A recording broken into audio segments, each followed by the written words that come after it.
Yesterday, we witnessed Tom Thibodeau get fired as head coach of the New York Knicks and has a lot of Chicago Bulls fans up in arms about why. Why on God's green earth is Billy Donovan still the head coach for the Chicago Bulls? And before we end today's show, we got to talk about Montes Buzelis being a correspondent for the Thunder and Pacers finals that tip off tomorrow on Thursday. But before we talk about it and break it all down, you got to hear the music first.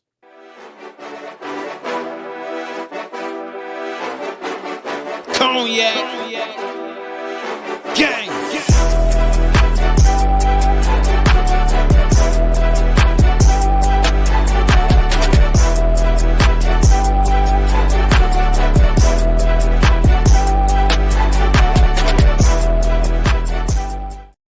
Shot Bulls podcast with the Cognac Boys. I'm Cognac Boy Bobby, and I'm holding it down on today's daily episode. So if you tuned in with me today, make sure you hit that like button, subscribe to the channel, and hit that notification bell as well, man.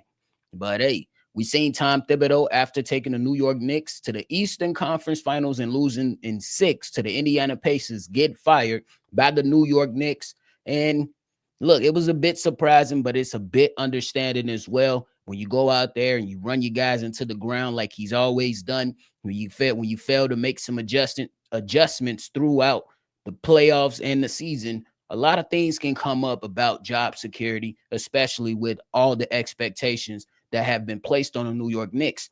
And considering that the Eastern Conference is now considered wide open with guys like Jason Tatum and the Boston Celtics going through what they're going through, entering the next season, and what was pretty much present for the New York Knicks right now for the taking.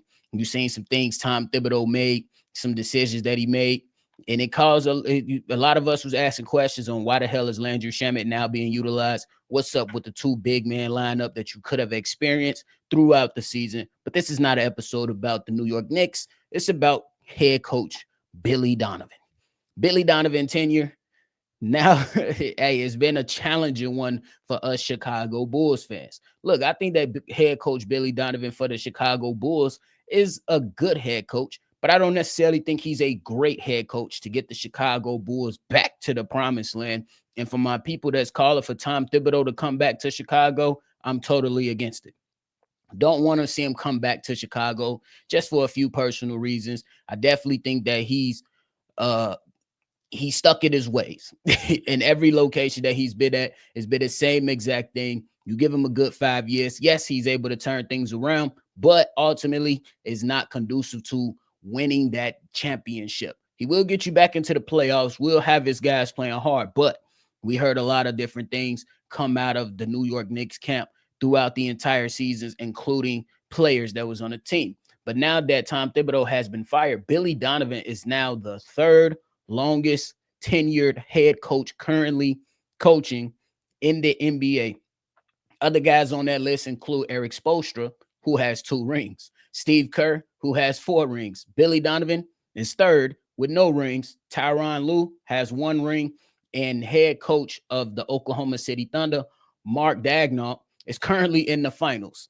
So when you hear all those different things, it brings a lot of questions on what the hell is going on with the Chicago Bulls and why they refuse to pivot off of Billy Donovan. I think it's something that we have to really discuss, and we bring up the history of the Chicago Bulls. It's not just Billy Donovan has been underwhelming. The front office has been underwhelming as well. Billy Donovan entered the Chicago Bulls in 2020, and on his team, he inherited a Zach LaVine, a Larry Marketing, but then also had guys like Al-Farouq Aminu, Ryan Diacono, Denzel Valentine, and guys like Chandler Hutchison. That is not a really good team to go out there and have great expectations for. And if we remember, near the trade deadline, that's when they acquired Nikola Vucevic. Then they move into that offseason, the Chicago Bulls. That's when they acquire Lonzo Ball, DeMar DeRozan, Alex Caruso to come bring this team together. And they got off to a really, really good start within those 35 games. Yes, we still had some concerns about how they were playing and the competition that they were playing against. I even remember people going out there and saying, hey, the way that the Chicago Bulls are playing is not necessarily conducive to winning for a long time. So we look at that for what it really is. Then Lonzo Ball goes down, and the Chicago Bulls were patiently waiting on Lonzo Ball to return, and he just could not return at that moment in time. Then we get into 2022. Lonzo still not there, but in the offseason, the Chicago Bulls, they pick up Andre Drummond. They pick up a DJJ. They pick up a Goran Dragic. You got young guys on the team like Marko Simonovic. You go ahead and you pick up Dalen Terry. And you look at this team, and there really wasn't a lot of movement on that team that Billy Donovan was handed. And to be quite frank with you, after seeing I would say, solid start from Goran Dragic, he pretty much fell off the map as your point guard. And you seen that P. Will at that moment in time was getting benched as a young player for the Chicago Bulls. So run into a lot of those things. And I think that stylistically, the Chicago Bulls were behind with what the NBA was at that moment in time, with how teams played at a faster pace, how three-point shots was going up at a high volume, and the defense was pretty much lacking, or at least okay for the Chicago Bulls, because you still had guys that was still capable of defending well on the Chicago Bulls. Then we get into 2023. This is when you go out there and you insert a Julian Phillips. You go out there and you add a Javon Carter, still having questions about Lonzo Ball. Still not really much of a change for the Chicago Bulls, just to provide the history. And now in 2024, here is where we are. We let DeMar DeRozan go over there to Sacramento. We ultimately end up trading Zach LaVine. And now the Chicago Bulls are pretty much moving into a new iteration of a team. And that team is a young team, and they have their struggles. You bring in a Josh Giddey who should be the potential point guard of the future for your organization, but there's still contract stuff that need to be, worked out and things like that. And this is all considered while you're asking Kobe White to, hey, you're going to be a starter, and then you're going to come off the bench, and then you're going to be lead point guard. And now we need you to be a combo guard to be next to Josh Giddey. Then you're looking at P. Will, who has underperformed the entire time outside of that first year with the Chicago Bulls. You've seen a lot of up and down. You've seen some good moments. I know a lot of us, we like to typically bring up, or at least some of us like to bring up those moments where other guys wasn't on the court and P. Will is absolutely cooking. You know what I'm saying? For instance, it's that Timberwolves game where he dropped over 25 points or something like that. So this is where we are now. So my train of thought is that Billy Donovan wasn't necessarily given the necessary assets or the type of support that was necessary to be a competing team in the Eastern Conference. Some of that is on him, but a lot of it is on the front office. So if we're looking at Billy Donovan for what he really is, I always hear and see guys that enter the team, your Tristan Thompsons, your Patrick Beverleys, they come on and say that, hey, we absolutely love Billy Donovan. He's a player's coach. He's going to be able to get guys ready to go. And how much do we consider that he got Josh Giddey to be at the best, his best. We got Lonzo Ball to be at his best. You're seeing the best out of a young player in Montes Buzelis, who we still have to wait to see what he can eventually translate to. So I think a lot of that stuff holds weight, but I think that it's not a perfect situation. And I understand there's going to be pushback on that, and not fully blaming Billy Donovan for it, but it's okay, because I don't think that it's a one-man show when it comes to how do you organize and get players to come to this team, because we've seen examples from this front office of them doing bonehead stuff or just refusing to do stuff. One example is that offseason that you lose Lonzo Ball, you didn't really go out there and do much. You picked up Andre Drummond, cool, that's stability for the backup center spot. You pick up DJJ, and then you go and get Goran Dragic, and then he was on his last leg. Let's call it for what it is. So then once you wash out Goran Dragic, you bring up a Javon Carter, who I thought was going to be a really good backup point guard for the Chicago Bulls, but he faded off to the side. We've seen multiple examples of trades and things being rumored out there that, hey, Philadelphia 76ers want Andre Drummond. They're offering 2 second-round picks. Chicago Bulls didn't bite. We look at what just transpired this past season with potentially the Memphis Grizzlies offering a first-round pick for Lonzo Ball. The Chicago Bulls didn't bite. And then we also heard different things about Zach LaVine being going being available and going to the New York Knicks. The Chicago Bulls didn't bite. They kind of just been stagnant the entire time of Billy Donovan's tenure. So some is on Billy Donovan in the way that he coaches his guys, but a lot of it is on the front office as well for not being able to pivot and move off of said players to make the team a bet, to give Billy Donovan better players to operate with. I think that a lot of credit has to be given to Billy Donovan in just this regard. Me personally, I said it while the season was going on. It's one of the better coaching performances that Billy Donovan has done since he's been here. I'm not saying that it's great, but I think it was much better. You come into the season, this past season, you got Zach LaVine on there who has to work up his trade value. You have your team operating in that way. And they were playing some decent basketball. I don't think it was great basketball, but I think there was a lot of redundancy with the lineups that was right there for them. You get those guys to move off of Zach LaVine, and then you see you require a Trey Jones, a Kevin Huerter, and a Zach Collins, and then that kind of revigorates everything to where you see these guys go on a nice run post All-Star break. So I think that was one of the better coaching performances of recent years for Billy Donovan outside of maybe the first 35 games. And that's not to say that Billy Donovan has been awesome. That is not to say that Billy Donovan has been outstanding, but I would say that it was decent. It was good. I know we expect more than that. I'm going to acknowledge that and not keep it real with you.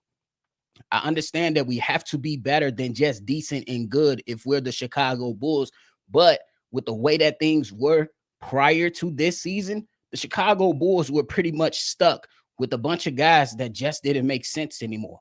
We're talking about that lineup with DeMar DeRozan and Zach LaVine, which it was a bit weird without that said point guard in Lonzo Ball. And then Kobe White wasn't able to do it. And when Kobe White was placed in that starting lineup, Zach LaVine gets hurt. So a lot of the things that we talk about can be placed at the feet of Billy Donovan, but it also has to be placed at the feet of the front office. And I will say this, I don't want a revolving door of coaches, because regardless of who it was or how it looks, who's to say if we would have brought the next coach in here that he was going to be able to navigate through these things much better than Billy Donovan without the support or the players to get it done. We've seen it happen all the time to where teams are just moving off of coaches and then they're trying to build and rebuild and do things, and the front office just squander picks, or they make bad selections in a draft, or they do a bunch of impulsive things for trades, and then you end up like the Phoenix Suns. And the Phoenix Suns, they have stars over there. And you see an impulsive front office, an impulsive owner, and they go out there and squander everything and have 3 stars on their team, and they don't even make the playoffs. That's why I'm like, I don't necessarily think that it's all bad. It's just my opinion. But I think that some of this stuff has to be laid out as an organization. I don't think it necessarily has to be at the feet of Billy Donovan only. That's my only point here. I think that if you think about some of the things that has transpired, like I just previously broke down with the history and the guys that he was given, and then the refusal to move off of guys and then readjust after injuries and constantly banking on, and at one point having the term continuity be smushed down our ears after hearing it so much from the front office, it was irritating. And you got to give your head coach a fair shot.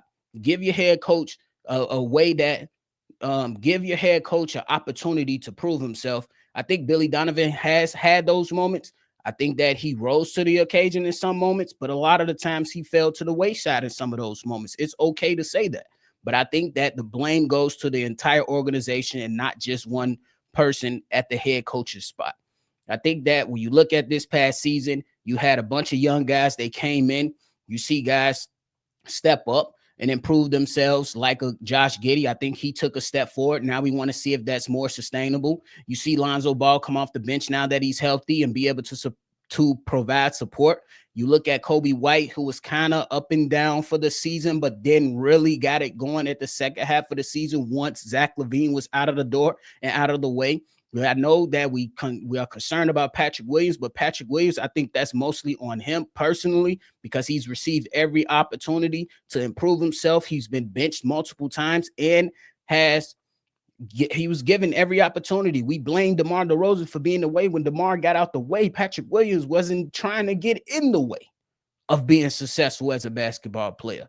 Then we had injuries suffered by Ayo Dosunmu, and now we're looking at Montes Buzelis, who looks like he could be taking big steps forward, but it's all going to be based on him. So again, I understand that there's going to be some people that want to push Billy Donovan out the door, but let's see how Billy Donovan performs. Personally, let's see how Billy Donovan performs with a better team. That's all I'm saying. The team is still within this. We're still baking this cake here, and I don't think it's necessary to go out there and move off the coach right now. Now, if Billy Donovan, he gets the team that many of us believe can go out there and compete, and Billy Donovan has his shortfalls, yes, we absolutely can move on him. But this team is not ready for playoff contention right now. Even if we go and get a new head coach, the team is not ready for playoff contention right now. Like, let's call it what it is. They can be good. They could potentially overachieve, but this team is not good enough right now because you still have Nikola Vucevic here, which is not a bad player, but the timeline with him is still out the door. You still have to figure out your other wing spot, and you have decisions to make at the point guard spot. And what do you do with Kobe White?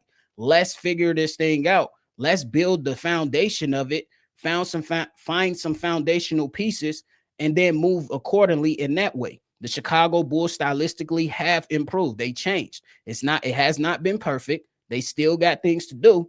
So I say, let's just wait a little bit longer before we have to make that decision on Billy Donovan, because even if you go and get a new coach, there is no guarantee that the front office is going to support that coach, and then we'll still be stuck where we are right now. I don't think right now is the time to strike for that. Personally, I think that we should be just moving forward to see what else is going to happen. And if we give Billy Donovan a good opportunity to go out with some good players, then we can make that determination on if it's time for him to go, which many people are not going to agree with. That's okay. You don't have to agree with it, but I don't want a revolving door at coaches when I know that the front office hasn't done their due diligence to put good players on this team. That's all I'm saying.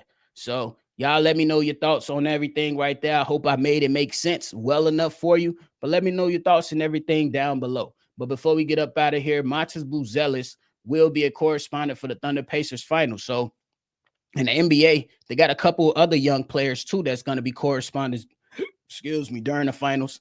And I love it.